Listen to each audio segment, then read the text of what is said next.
मैं बॉलीवुड की सुपरस्टार थी। जब मैंने बॉलीवुड को त्याग दिया, मेरे हाथ में 25 फिल्में थी।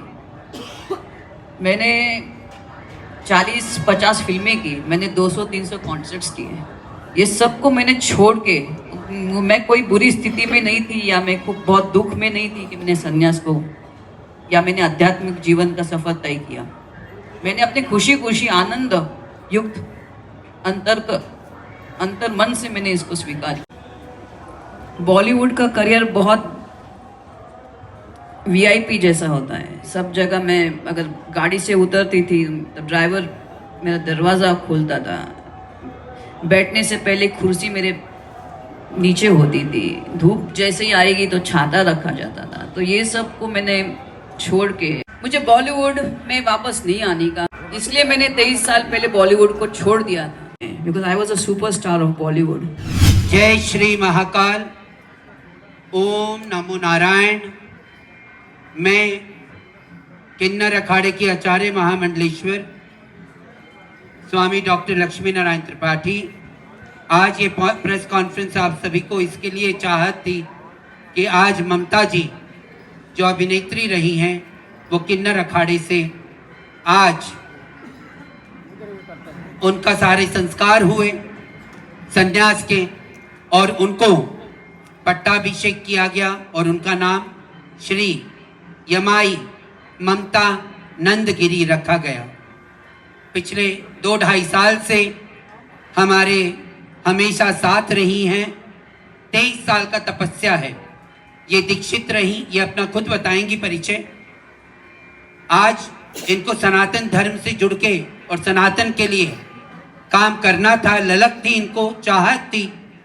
किन्नर अखाड़े ने सबको जोड़ा है, जो भी सनातन के लिए काम करेगा, और हमने श्री यमाई ममता नंदगिरी माता जी को भी हमारे साथ जोड़ लिया है। हमारा पूरा अखाड़ा इसके निर्णय में था। हम सब साथ हैं और हम सब जो भी सनातन के लिए कोई भी नर नारी किन्नर आगे बढ़ के आएगा, हम उसको सनातन धर्म में अपने साथ लेके चलने का प्रण लिए हैं। मेरे सारे महामंडलेश्वर, सारे महंत श्री महंत, और आज माता जी का पट्टाभिषेक हुआ है। नमः पार्वती पते।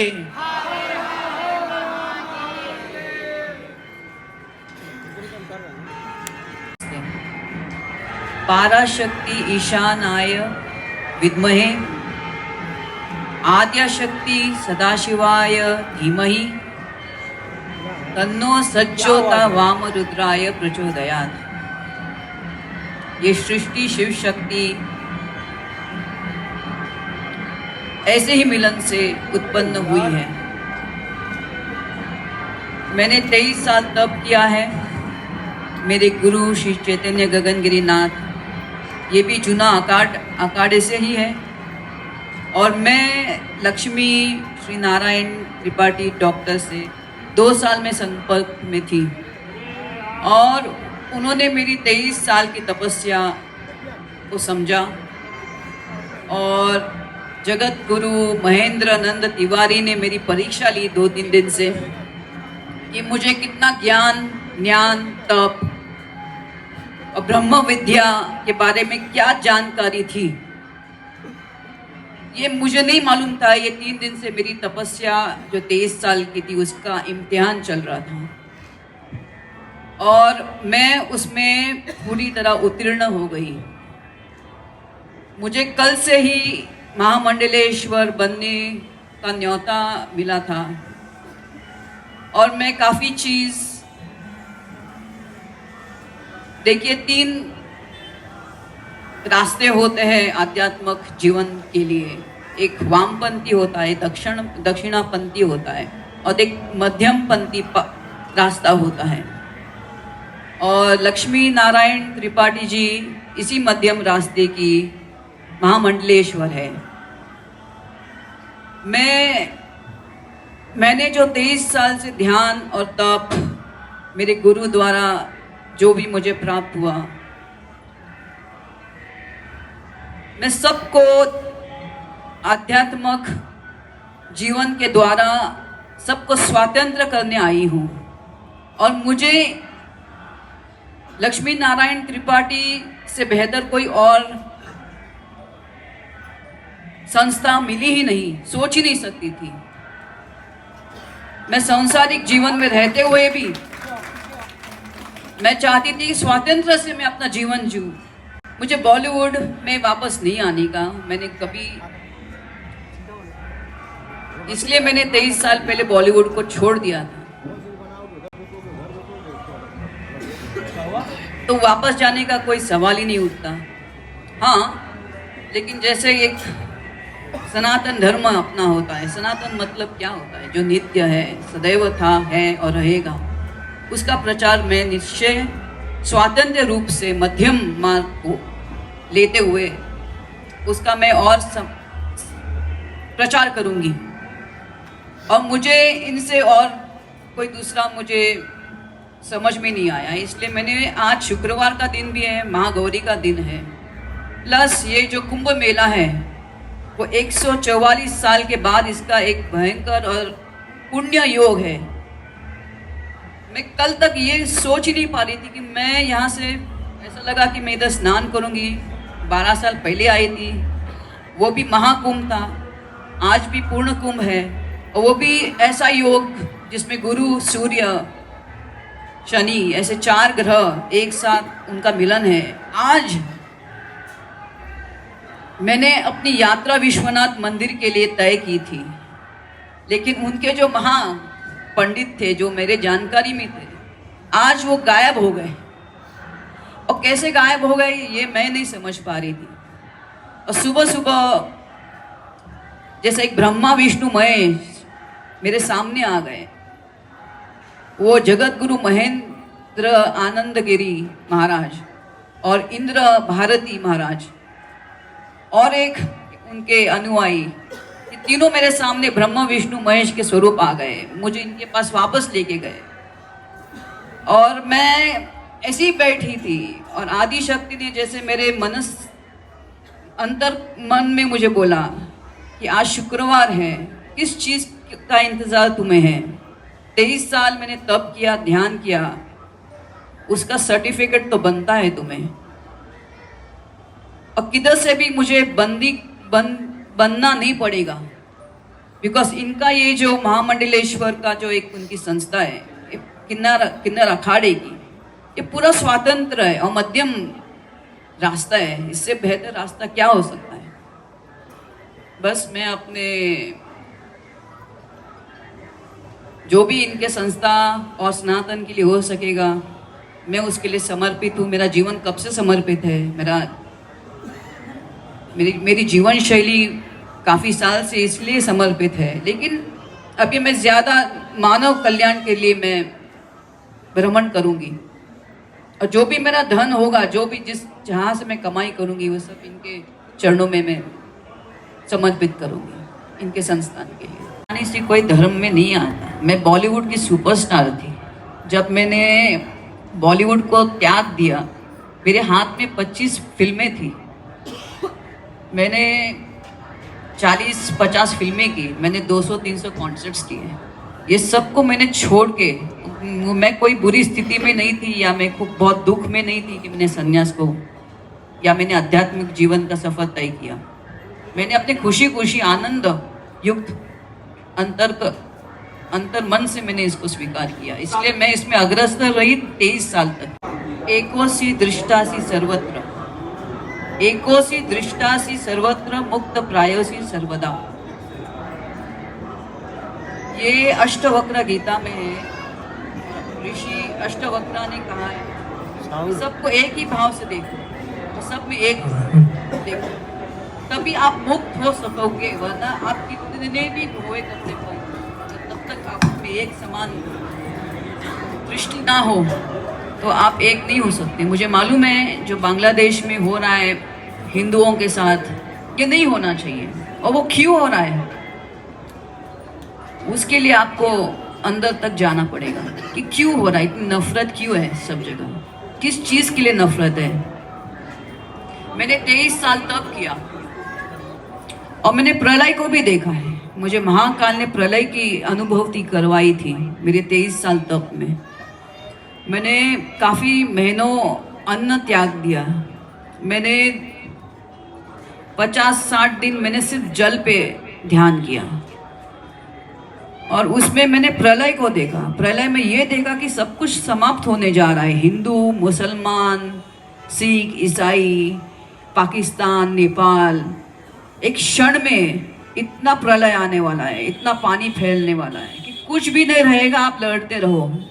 और एक ही चीज मैं आज कहने जा रही हूँ कि इधर लड़ोगे नर्क में भी उधर ही लड़ना ही पड़ेगा आपको। इधर आप सुख दोगे, ऊपर आपको सुख मिलेगा, उधर ही स्वर्ग मिलेगा आपको।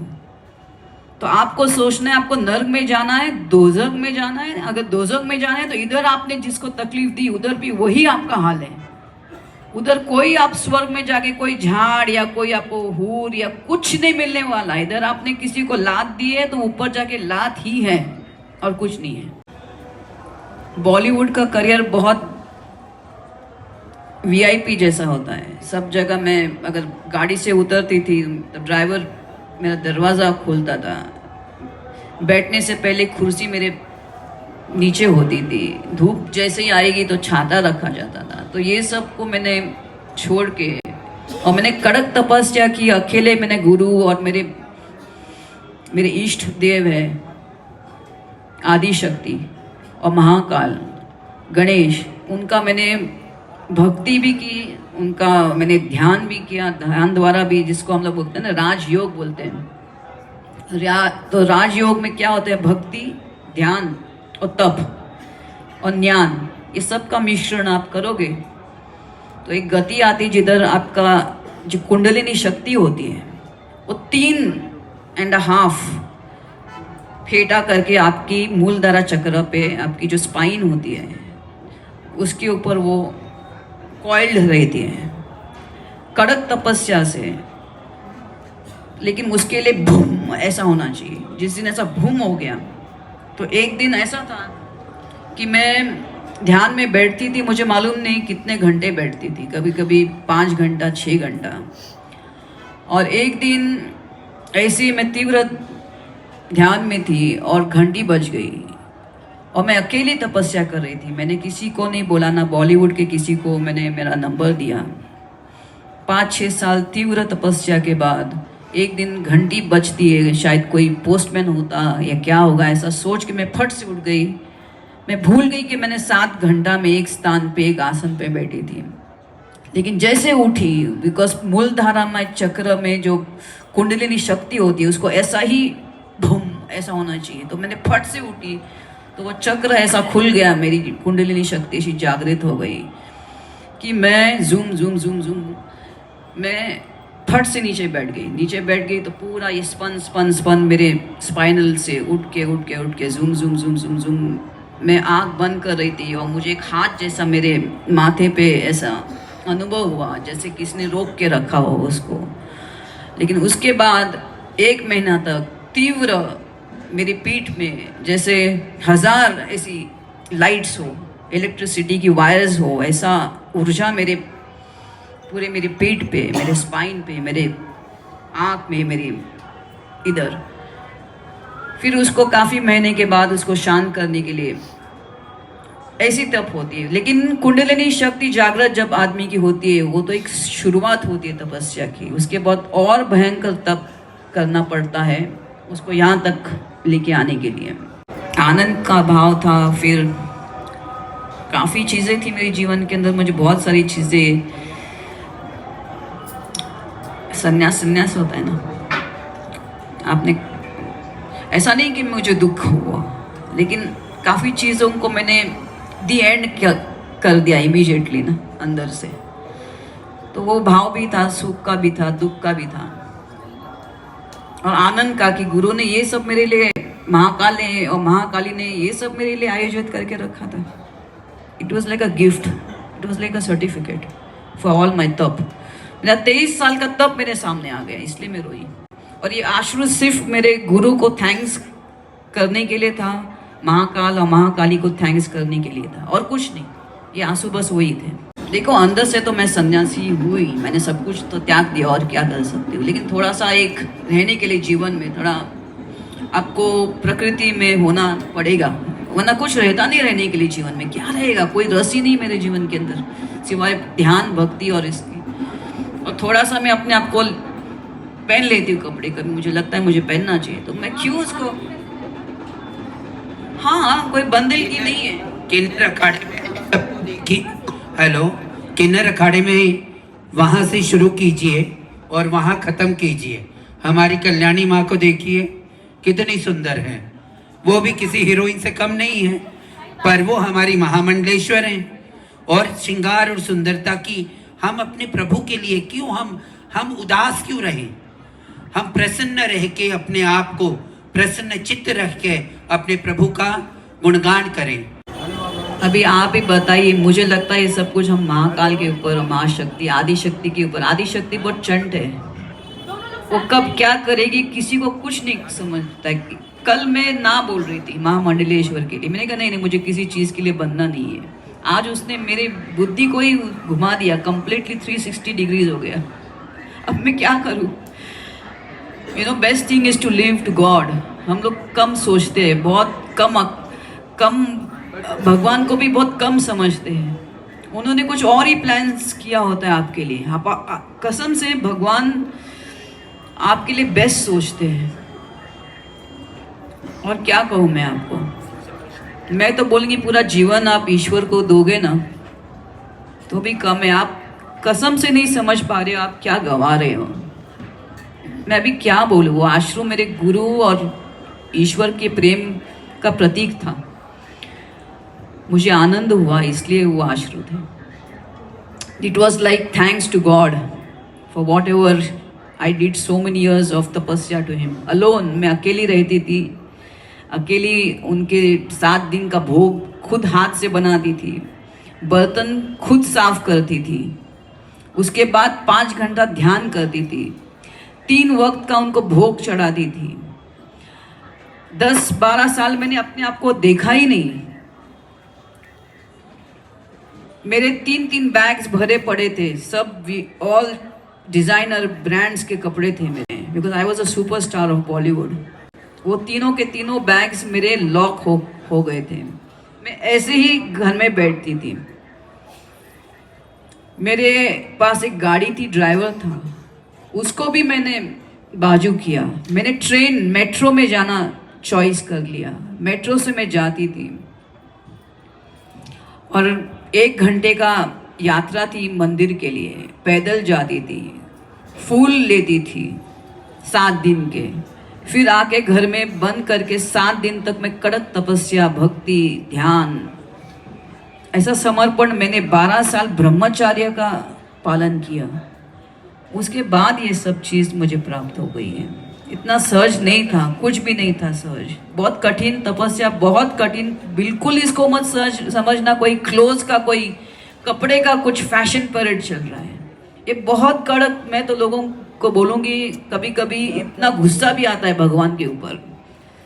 जैसे मेरे ऊपर ये केस चला, मुझे बहुत गुस्सा आ गया महाकाल के ऊपर, महाकाली के ऊपर। मैं बोलती थी किस लिए मैंने ये बॉलीवुड छोड़ के आपकी तपस्या की, भक्ति की, ये क्यों केस मेरे ऊपर आ गया? आप कहाँ थे? तुम लोगों की सेवा करके मुझे क्या मिला? ऐसे मैं भगवान को चिल्लाती थी। तो अभी ये जो मुझे महामंडलेश्वर की पदवी मिली, जब मैं रो रही थी, मैंने उनको जितनी गालियां दी वो सब मेरे सामने आ गई। और ये मेरे आश्रू उनके लिए सिर्फ एक थैंक्स था। चलिए, धन्यवाद। आज का कार्यक्रम यही समाप्त। जल्दी जल्दी कीजिए और दूसरे पट्टाभिषेक की तैयारी कीजिए। सब लोग बैठ जाइए, पवित्रा बैठ जाइए। बैठ जाओ। अबे वो ममता को लेने पड़ेगी। अब नंबर आएगा। अरे हटो दादाजी। ममता कुलकर्णी जी आज से श्री यमाई ममता नंदगिरी होने जा रही है। इनका पिंडाभिषेक, पिंडदान वगैरह इत्यादि सारे जो होते हैं कर्म वो हो चुके हैं।